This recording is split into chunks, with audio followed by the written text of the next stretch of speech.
Eu pensaba que a poesía desafiaba o tempo. Quero transcribir o que vibra en min, o que escoito, o que é.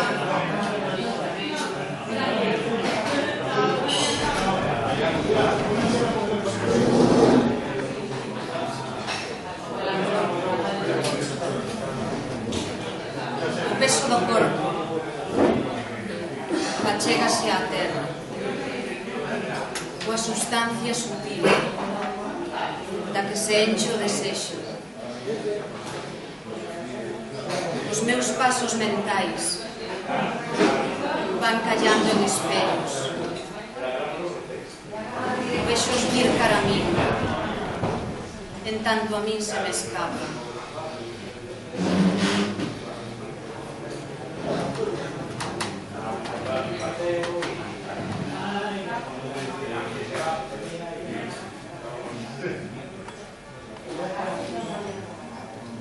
Ninguén son eu, tan no meu espacio. E ninguén son eu, aquí, tan no meu espacio. Ninguén son eu, tan no meu espacio. E ninguén son eu, aquí, tan no meu espacio. Ninguén son eu, tan no meu espacio. E ninguén son eu, aquí, tan no meu espacio.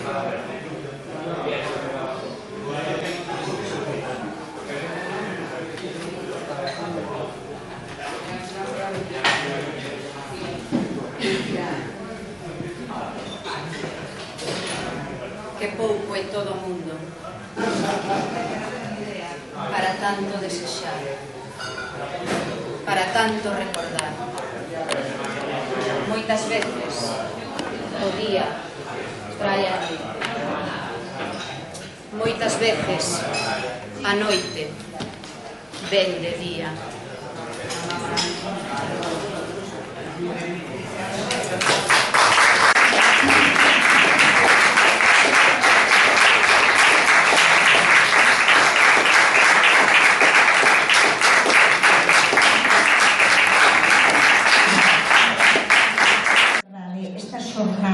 Xa con toda a forza que nos chamamos as chaves do tempo, recordando ese título dunha obra narrativa preciosísima, fermosísima de Luisa.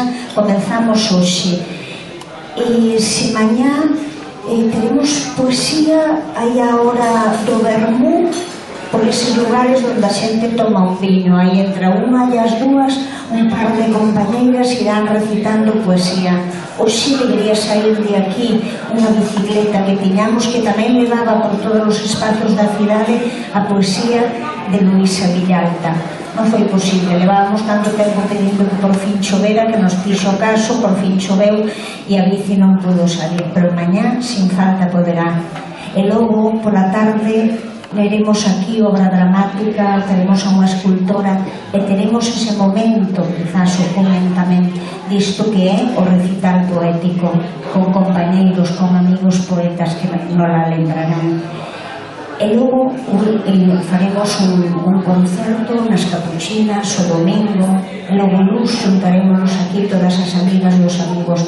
Pero si queríamos comenzar dun xeito un pouco diferente. O certo que ela era unha muller comprometida co social, sempre a favor das mulleres, a favor da igualdade, a favor daqueles que máis o precisaban, pero tamén comprometida ca cidade, como a cidade iba a perder identidade, como ela reivindica a memoria da cidade, como fai un poema fermosísimo sobre o asilo de cando tiran o asilo de Adelaida Muro. Entón, por iso pensamos empezar con iso, para reflexionar un pouco sobre a cidade que queremos, sobre como medrou a Coruña e se fomos perdendo identidade, memoria, o que nos facía distintos e maravillosos. E a ELGA, Asociación de Escritoras e Escritores en Lingua Galega, e a Asociación Cultural Alexandre Bóveda, que facemos estas actividades que o que queren é poñer un foco sobre unha escritora coruñesa de obra amplísima e maravillosa, fose dramática, fose narrativa, fose ensaio, fose poesía, para que a xente volva a lembrar a Luisa Villalta, a reler aqueles que xa coñecen, a ler os que aínda non a descubriron, porque nos queda todo un tempo para gozar ca súa poesía. E xa digo, nos queríamos que fose a todos os lugares da cidade. En ese traballo estamos. Son agora 4 días intensos, pero coa idea de continuar neste traballo. Acompáñanos hoxe aquí artistas que fixeron obra especial para este momento, tamén para que fose, para que logo esa obra se poida mover a outros lugares e a xente pregunte por qué e saiban da poeta que de algún xeito impregna esa obra plástica. Teño aquí ao meu lado a de Soledade Penalta, ali a de Xurxo Gómez Chao, detrás as fotografías de Maribel Longueira, aquí a de Ana Pillado e aí en vidrio a de Julia Ares. É para que disfrutedes dela, para que vexades esa unión perenne, perpetua, con forza entre as distintas artes plásticas.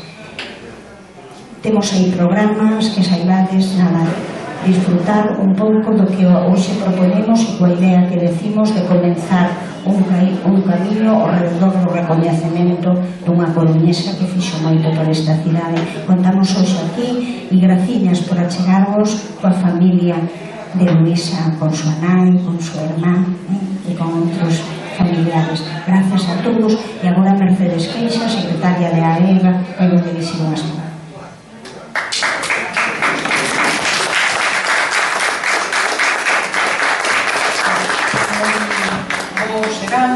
Pertiño xa as portas da noite, benvida en nome da ERGA. Para nós sempre emocionante, mas ten que ser así, participar de todas as propostas que nacen e colaborar con elas alrededor de Luisa Villalta por moitas razóns. A primeira, por ter sido compañeira durante moitos anos no propio Consello Directivo da ERGA, por ser unha compañeira de escrita e, ademais, tamén, no meu caso, e do necesario do presidente, por ser amiga e veciña desta cidade.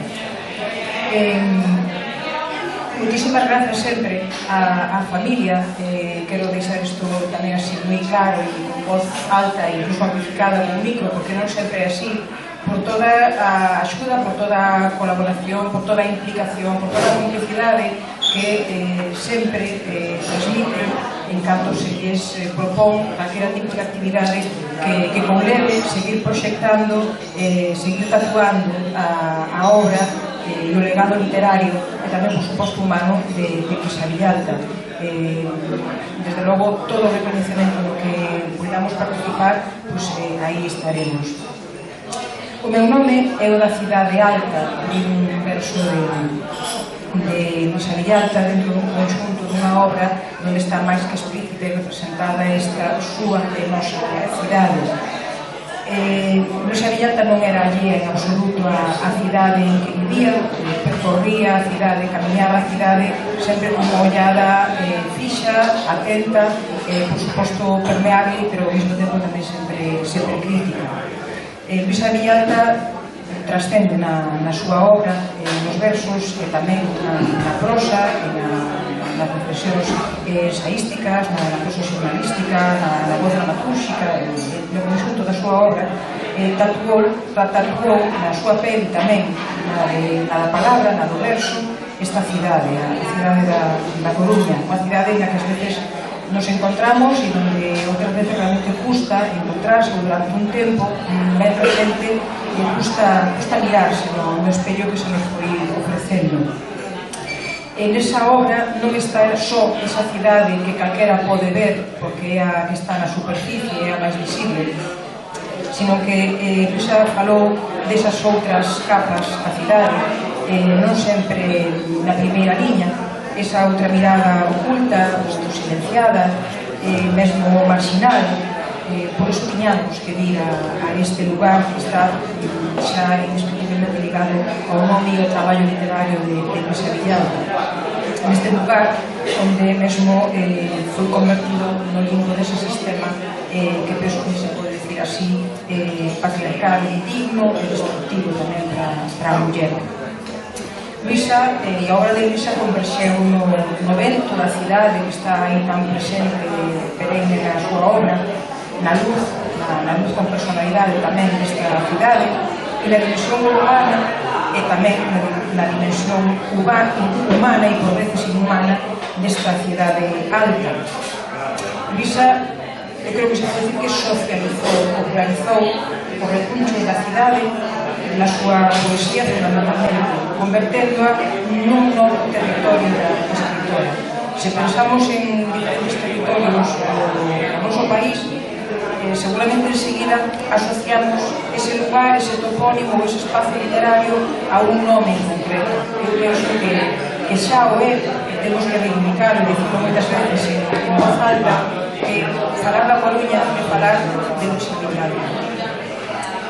Pois podemos, entendíamos, seguir avanzando, mostrando as tatuaxes da pel e da palabra de Luisa Villalta e por iso configuramos este programa que penso que é ambicioso, multidisciplinar, con múltiples implicacións, como se pode ver no programa, e que nos parece que representa a forma de ser, de sentir e de pensar de Luisa Villalta. Por iso, hoxe comezamos por esta conferencia que nos vai levar a revisitar eses espacios que foron evoluindo na cidade, no corpo da cidade nos últimos anos, máis ben ao longo do século pasado. A memoria da cidade, da Coruña, entender o pasado, abordar o presente, é o título da intervención que xa de seguido nos vai a chegar José María Cardesín Díaz, doutor en Historia, catedrático da Universidade da Coruña, mesmo representou a Universidade como vicedecano na Facultade de Socioloxía.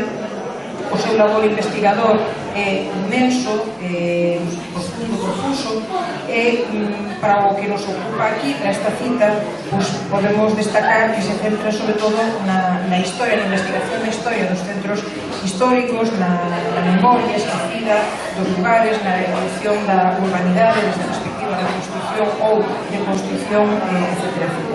Con el seguro que imos achegarnos a unhas claves interpretativas do crecemento urbanístico da cidade ao longo das últimas décadas. Damos as grazas por ter aceptado o noso convite e deixo xa a súa palabra.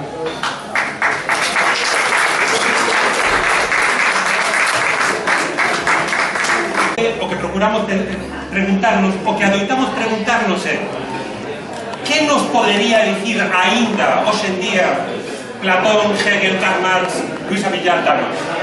Eu tiña un profesor no bacharelato que inventaba invertir a pregunta. Él sempre dicía, que lle poderíamos dicir nos, que somos tan normaliños, a alguén como Platón, como Karl Marx, como Hegel, como Luisa Villalta? Que pregunta lle poderíamos poñer que contribuira a que por lo menos merecera que lle dedicara uns minutos a pensar na resposta? Eu fago historia urbana, fago historia de áreas galegas, voy a falar un pouco da cidade da Coruña.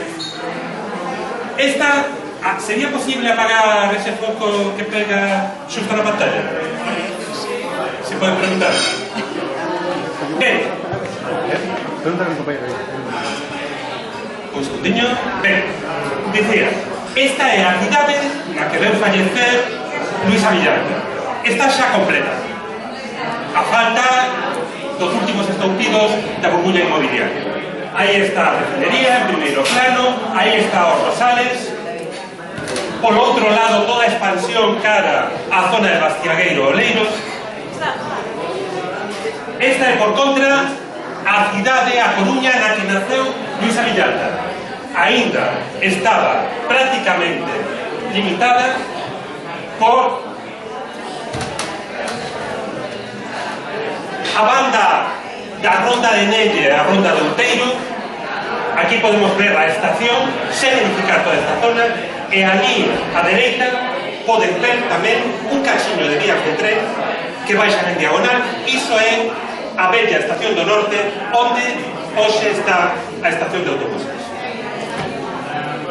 Esta é a Coruña na que poderían ter nacido os seus avós a finais do século XIX.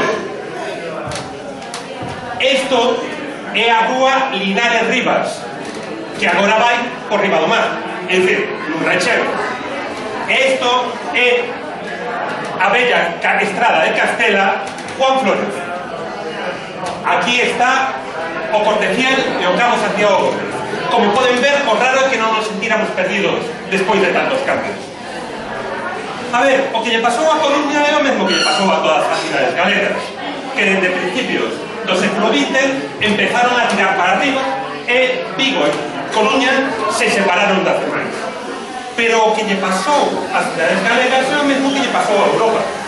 Miren, ata hai 150 anos non había cidades grandes, nin en Europa no mundo, porque resultaba moi complicado de gestionar.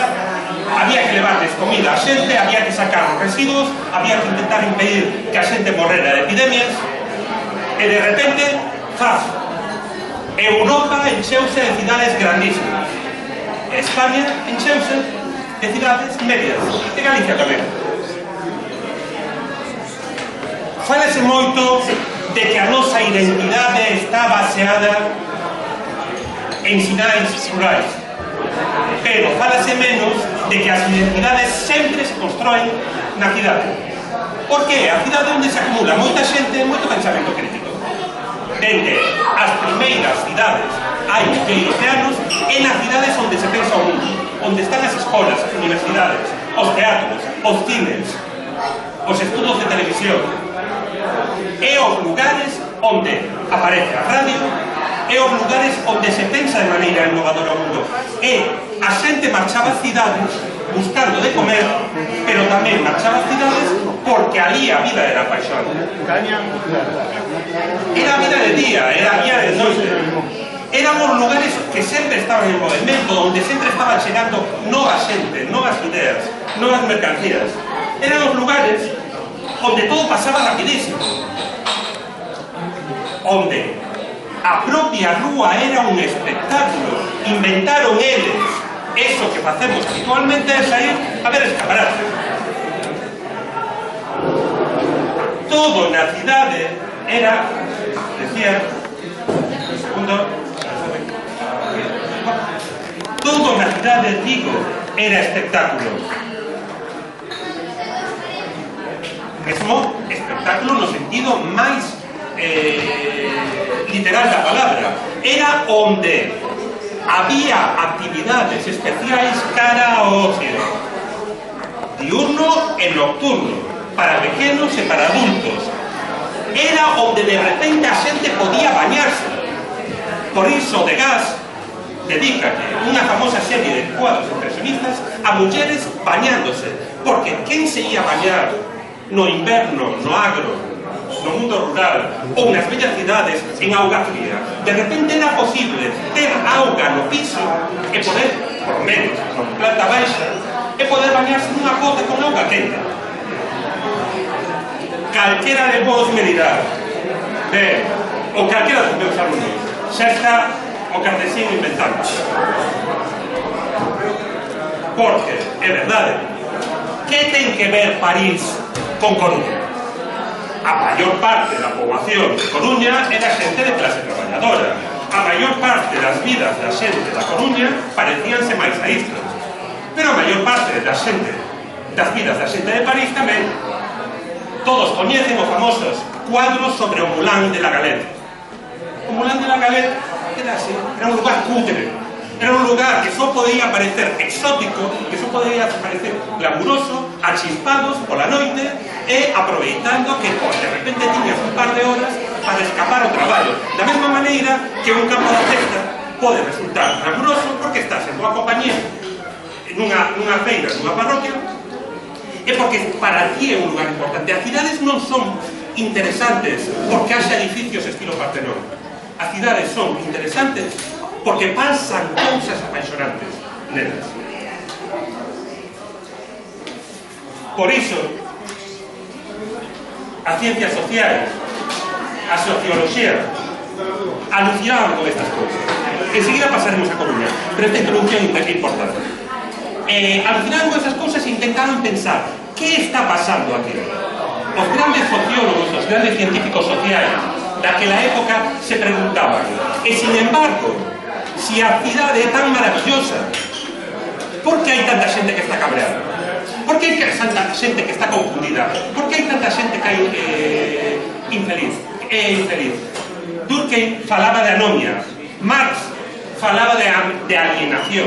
E este cuadro dun dos pintores expresionistas a principios do século XX é que arrepía, dá unha expresión dunha vida tan fascinante como o Berlín do cabaret, e diz, que pasa aí? Que tira para atrás. Os mesmos expresionistas o tiñan claro. O problema é que a cidade tiña sido colonizada polo gran capital. É dicir, eran os grandes empresarios da industria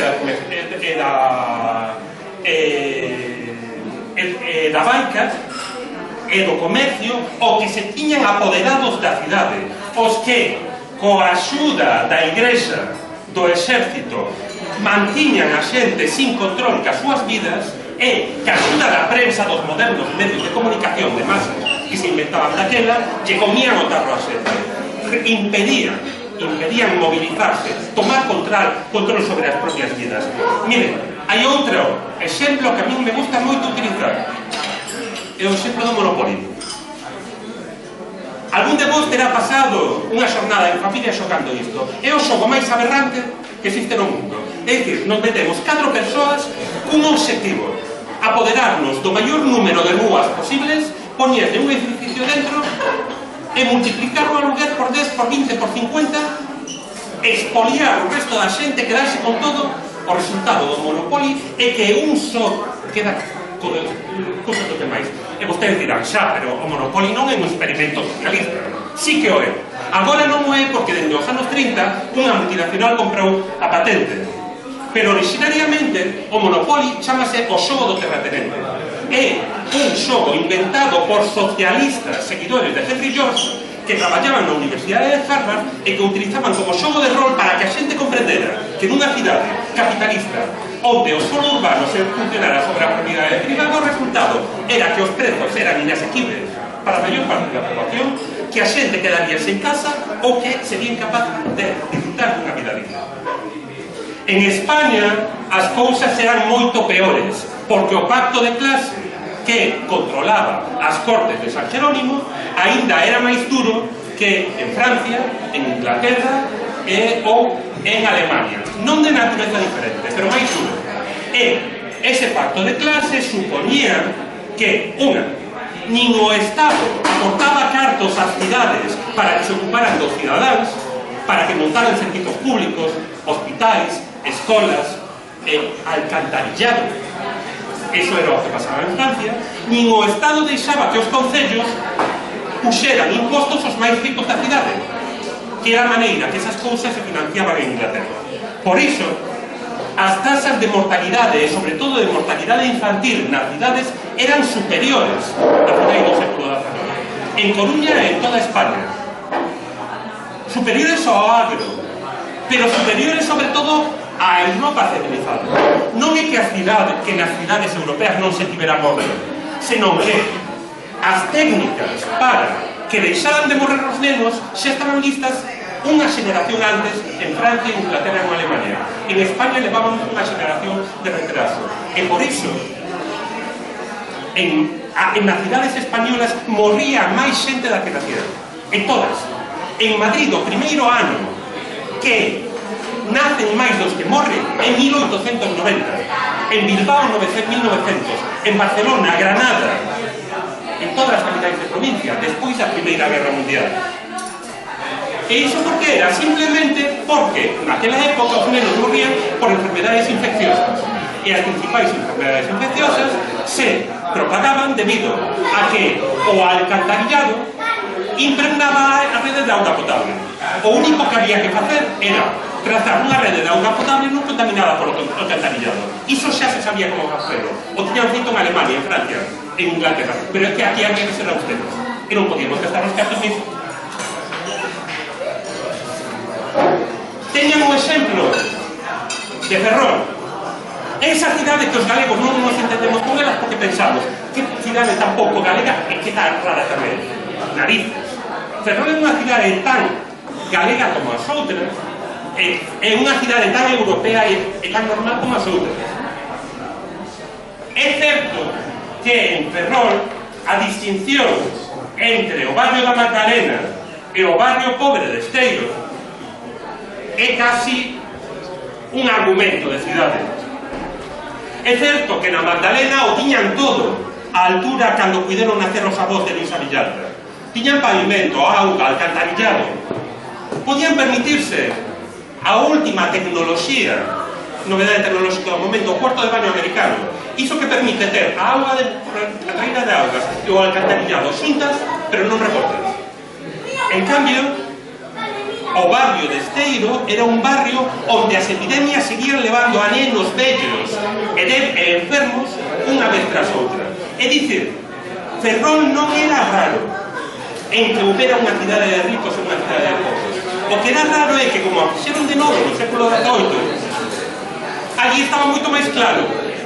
Os barrios de ricos e de pobres estaban moito máis misturados nas cidades normais galegas ou españolas. Pero Ferrol o que fai é darnos como unha bofetada adiante o que pasaba ali. E que pasaba na Coruña? Así era a Coruña no ano 1700, cando os Borbóns suben ao poder en España.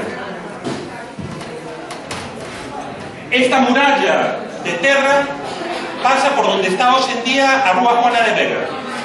Por aquí ven a Rúa de San Andrés. En San Andrés en Teatro non había nada. Esta é a Praza de María Pita. Nada. Aquí empeza o barrio de Monte Alto. Nada. A cidade era pouco máis que a cidade alta e a pescadería. A mitade da pescadería. Pero claro, o problema é que na pescadería xa non cabía un can. Sobre todo, o problema para desenvolver a cidade é que ustedes todos coñecen a historia de María Pita. Os ingleses veñen aquí e destroen a boa parte da cidade. Naquela época era algo habitual nas guerras. E o que non tiña sentido era facer medrar a cidade fora das murallas para que se viñera un exército enemigo e a queimara.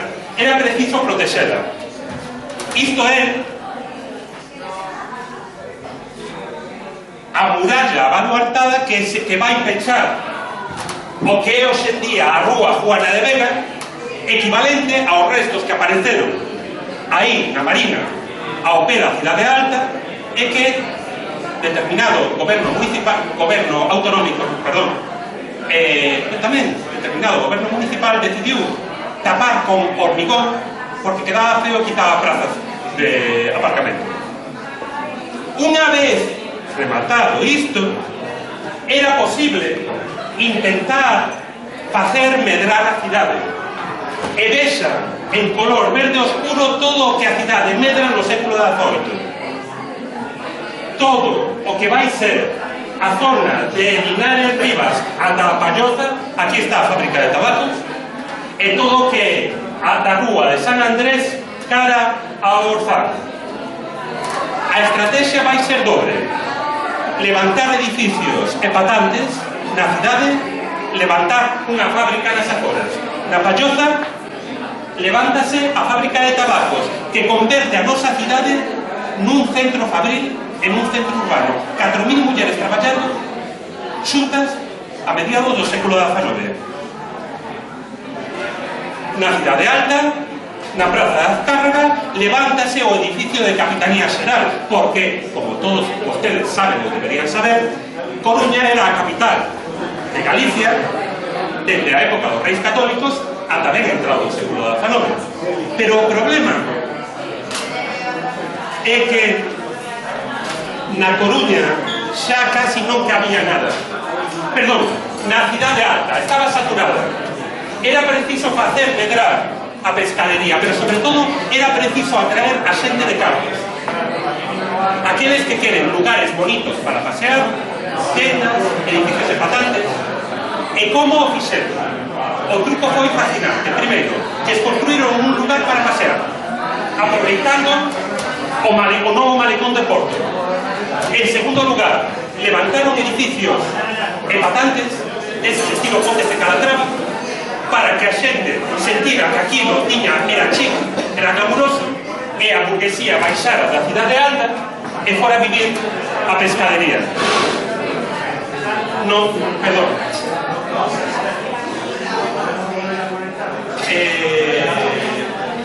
Sobre todo, facía falta outra cousa. Perdón un momento. Aquí está. O malecón onde a burguesía podía pasear, sobre todo en carroza,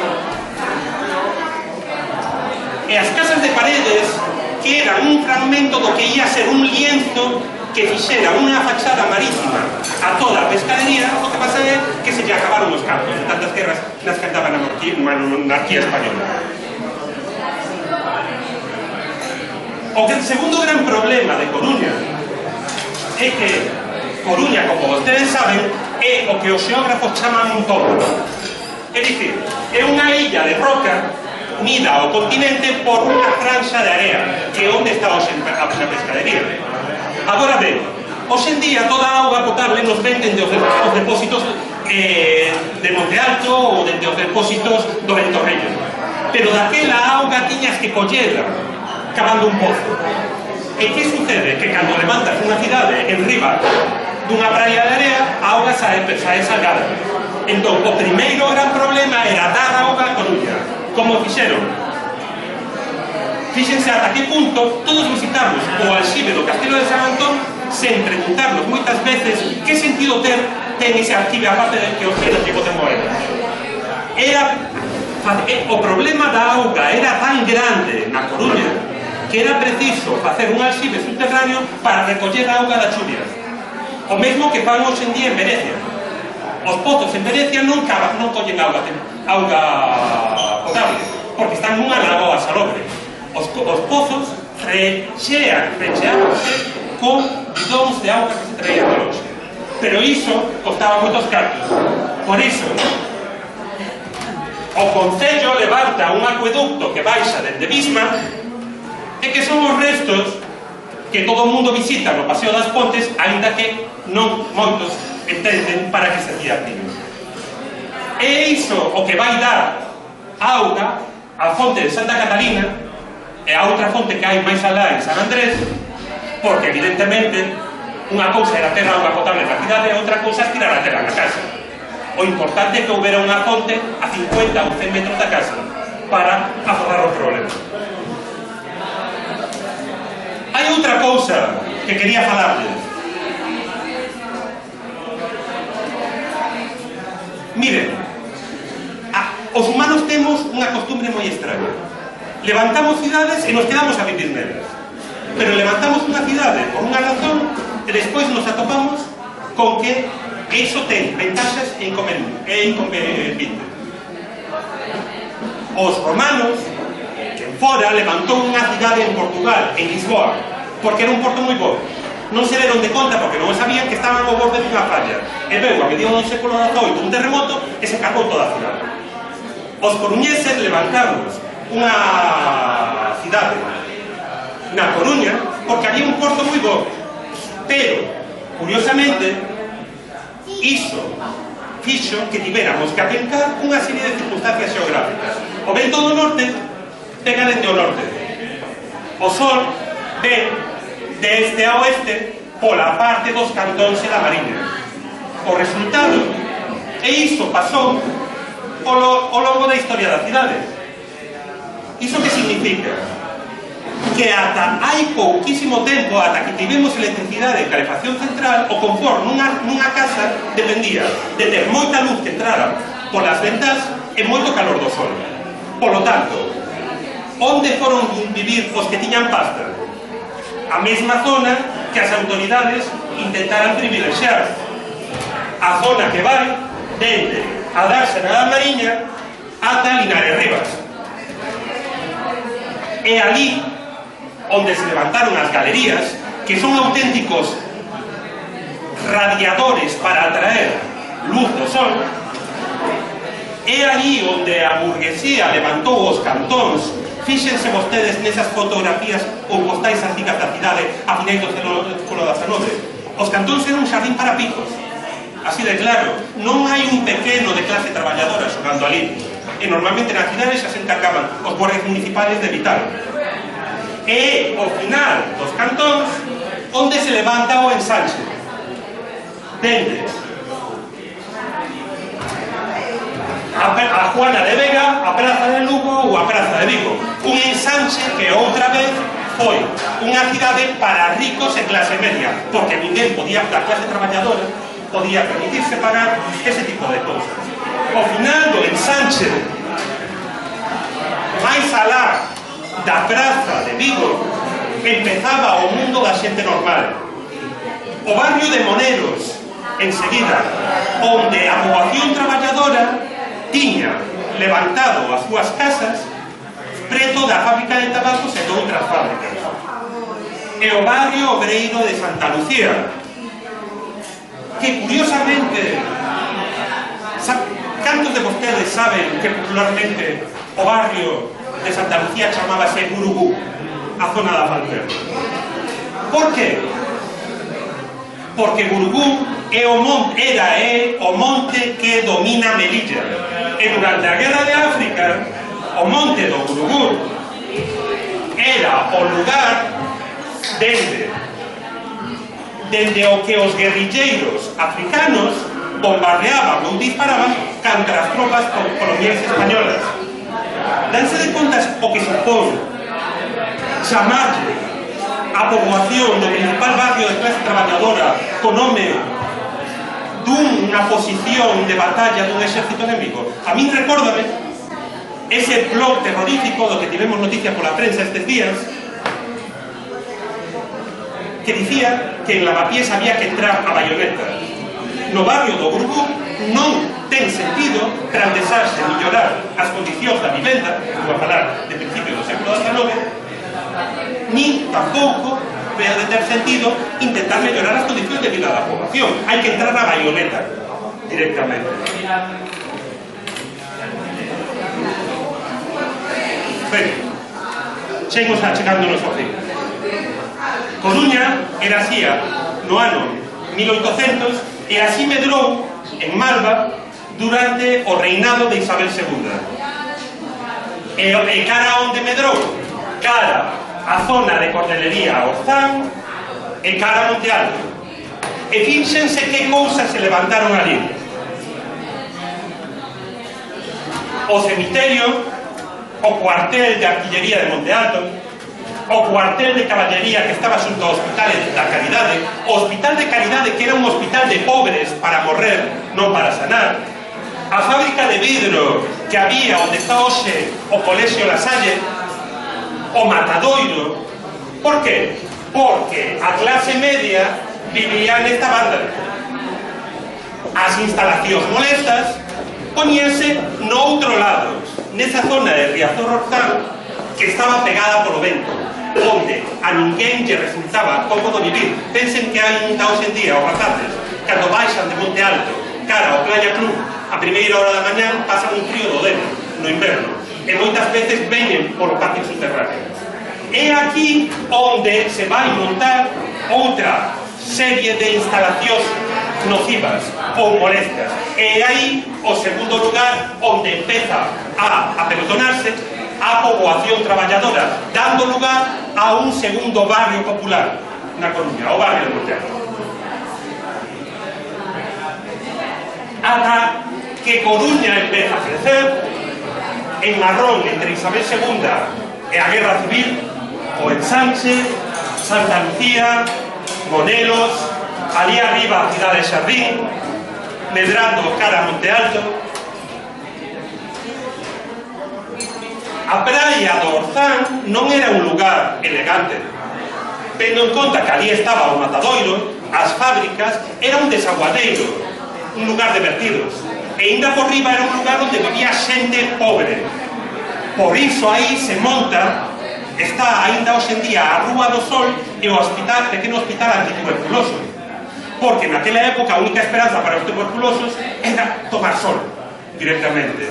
Pois ben, o problema é que a finais do século XIX ponse de moda entre a xente ben ir a praias, tomar baños de mar en San Sebastián, en Biarritz, tamén na Coruña. E os coruñeses deciden sacarlle partido a iso. Pero claro, non ian a facelo no Orzán, vanse a Riazor, que é onde se montan as casas de baños. Perdón. As casas de baños. No Orzán e no Matadoiro a xente se bañaba, así eran as catarinas, directamente. As mulleres vestidas e os nenos en coidos. Mais alá das casas do baño do Orzán era un lugar de paseo elegante da burguesía. E cando aos coruñeses que se entrou na cabeza a idea que estaba super en boga en Europa de facer unha especie de balaide, pero para a clase alta, pegado a cidade de Xardín, a montan ali. E naturalmente amplían o tranvía eléctrico non para servir aos traballadores de Monelos, sino para servir a xente ben de cidade de Xardín, para que pudera baixar no centro ou subir.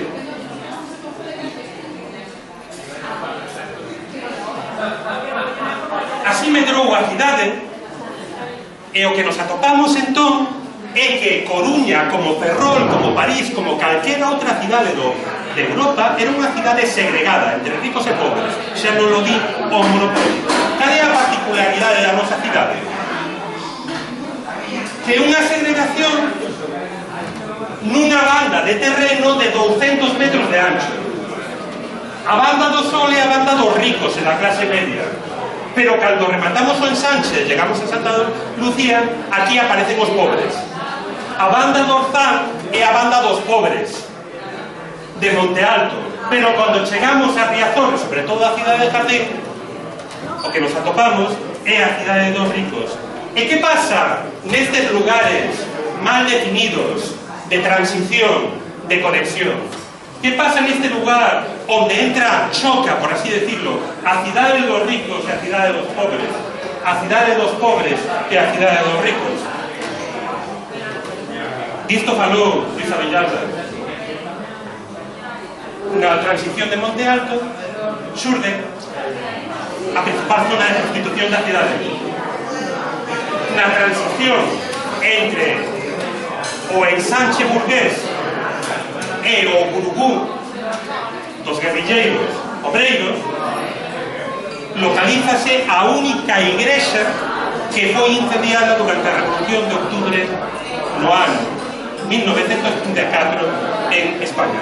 Digo en España, na Coruña, porque era tamén un lugar de máxima tensión. A mí ocurréiseme presentar así: ricos pobres, pobres ricos, e ali onde se atopa, se xunta o polo positivo e o polo negativo, hai tensión, hai corrente, saltan chispas. Coruña era unha cidade con moita tensión, con moita corriente, con moitos chispazos.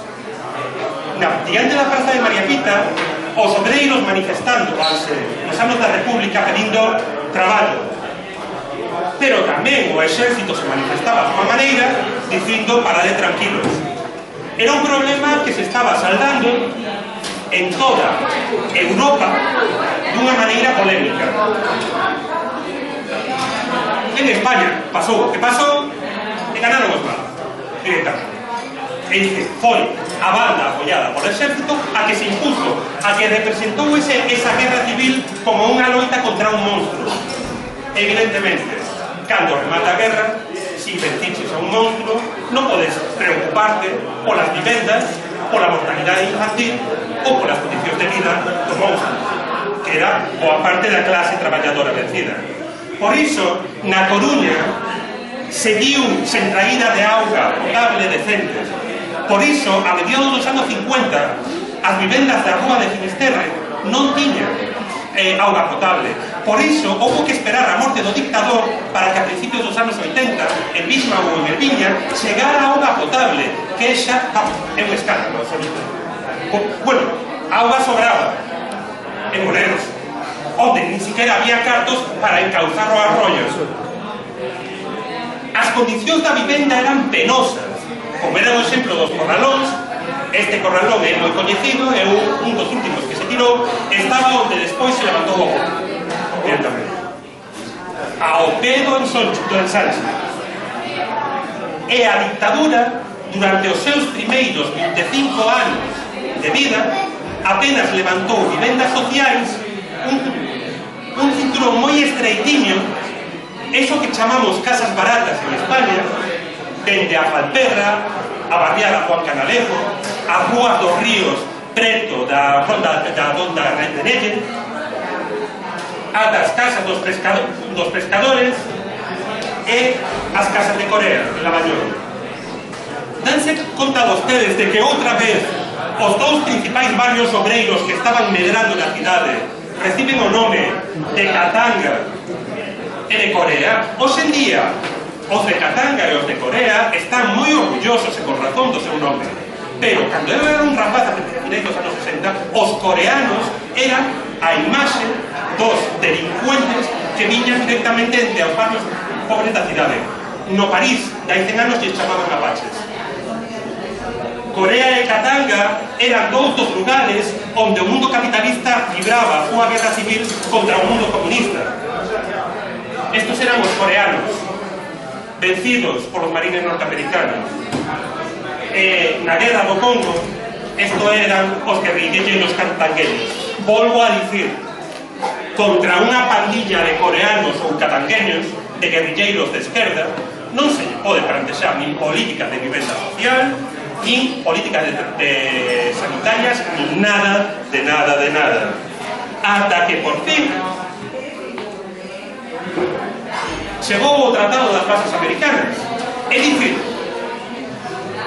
a conveniencia de Estados Unidos para poñer bases da OTAN en España obrigou a homologar este país, darte un pouquiño un auga, como un aireo. Ademais, España era demasiado pobre, había que facela medrar. E entón, cando empezan a chegar os cartos, 25 anos despois da Guerra Civil, España tarda o triple de tempo que Francia en recuperarse das condicións da guerra, 5 veces o que Italia. Entón, cando con 20 e pico anos de retraso se plantexa un programa de industrialización, o polígono de Bencio de Sabón, se levanta a refinería e se levantan as primeiras infraestructuras, a avenida Alfonso Molina, E entón se plantexa onde aloxar toda a xente que ven emigrada cara a cidade e onde aloxar toda a xente traballadora que estaba hacinada no resto da cidade bella.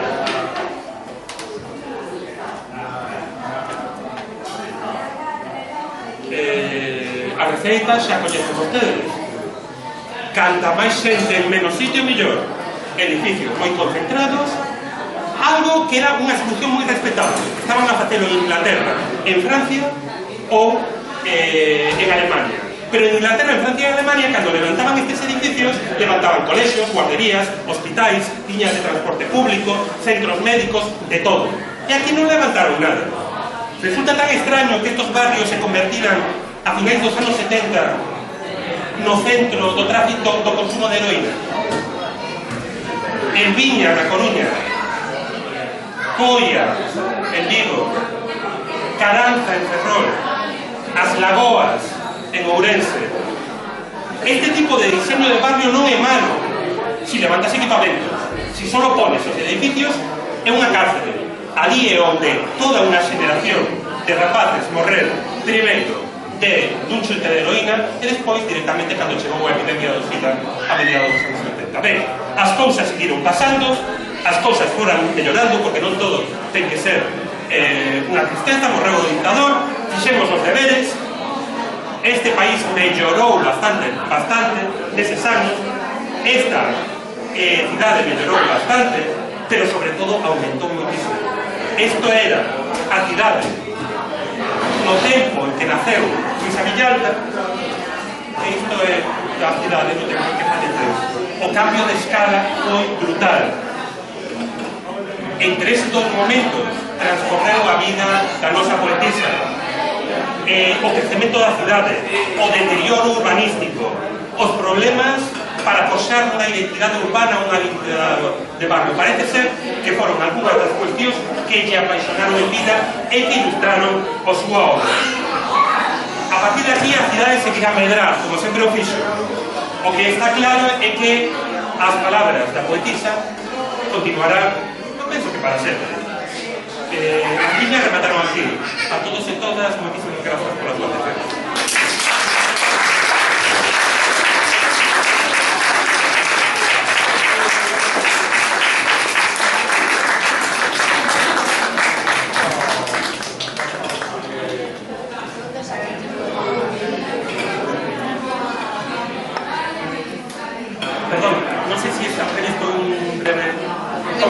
Podemos facer un breve coloquio coas preguntas que poidades ter.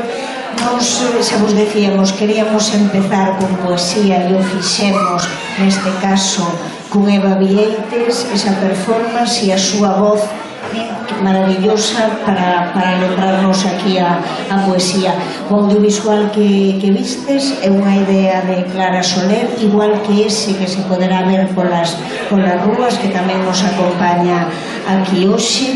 E agora pode ser un momento voso, que pode ser breve, pero hoxe é venres, se queredes comentar algo, Susanaría. Preguntaba antes, preguntaba ela, esta señora, de onde saíron estes mapas. Coordina un equipo de historiadores, sociólogos, antropólogos, arquitectos, informáticos e urbanistas. Estamos a desenvolver un proxecto comparativo sobre as 7 cidades galegas. Entón, estamos intentando construir mapas destos para 7 cidades desde o ano 1700 ata a actualidade. Son como 130 mapas que tenemos desenvolvido, levamos 10 anos niso. Vamos a sacalo en un atlas multimedia na web, pero nun par de anos. Só matizar unha cousa respecto do acueducto da Plaza Pontevedra, ou a fonte, a pequeniña que está ali a carón da Plaza Pontevedra, esa pequena, eso era a fonte da Plaza Pontevedra. Pegadas ainda están, pero un poquito máis aquí, máis aquí tirando a área. Baixa, parte na mitade, se tivera o acueducto, parte na mitade o Ágora, o centro cultural. Enfrente del mismo está a Fonte do Cura, que resiste, e segundo a xente que fixo o traballo, que fixa a caminhada. a orixe máis ou menos cae onde estivo Penamón, ali cae a orixe da vertente, baixa, Fonte de Ocura, aí se pode recoger agua, sigue partindo o Ágora actual, parte o barrio do Mariñeiro, cruza a rúa do Outeiro, pois ali unha ruela e baixa pola parte semialta que ten Piruleiro, e logo aí desaparece e aparece no parque, e despois nada máis. Cando rematemos, por favor, me vais a dar esas indicacións para esa camiñada que empezamos ali subindo por Vía de Fiterra, o objetivo de enfrentar Roma, viñamos de ver onde están os cascallos do moinho da Caramela, e dimos a volta. A pegada de verse subindo por a rúa Piruleiro, a primeira ou a segunda por a esquerda, cara arriba, ben espostada para mí, ali ya se ven as pegadas do que soportaba o correr de agua, non sei? Nada máis, arriba ten nada. Baixando por esa mesma rúa, hai un puncho de esquina que estaba lío, estaba leiro, e baixando por esa calle hacia a Ronda, vese o pavimento firme moderno en riba, baixo veis pegadas do que sostiña o acueducto, e logo desaparece hasta Fonte de Ocura nada, eso o Outeiro, o barrio Mariñeiros e o Agua. Non sei se cando me dixeron agora ali quedou algo ou non, eu fui por que me levaron. Pois aí está, o que pasa que a xente que fai camiñadas habitualmente o sabe, que para seguir e as deles recollen agua na Fonte de Ocura. Pois anotaré. Gracias. Porque non sei se a lectora ten agua, igual non a teña. Gracias. Alguna cuestión máis? Alguna pregunta xeral? E senón logo, se sabedes algo que Susa María debería saber, logo lle contades. Alguna cousa máis?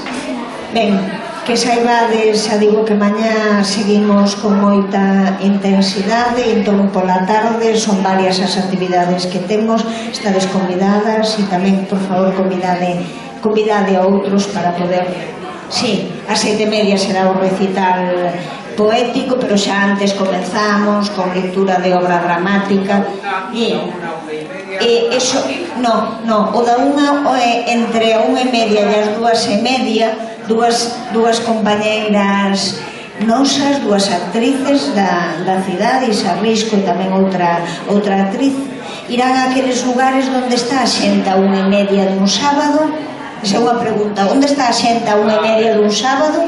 Tomando viños. Pois elas van a ir por lugares dos viños, é unha acción de guerrilla total, chegan, leen un poema e marchan. Esa é a idea, de que a xente saiba, pregunte, e nese caso, pois, un agasallo que creo que temos tamén aí, algún marcalibros que podedes levar neste momento. Susa María, foi un placer, isto ten que ser capítulo 0, grazas a Luisa Villarta, comenzamos aí algo sobre a historia da cidade que temos que seguir traballando.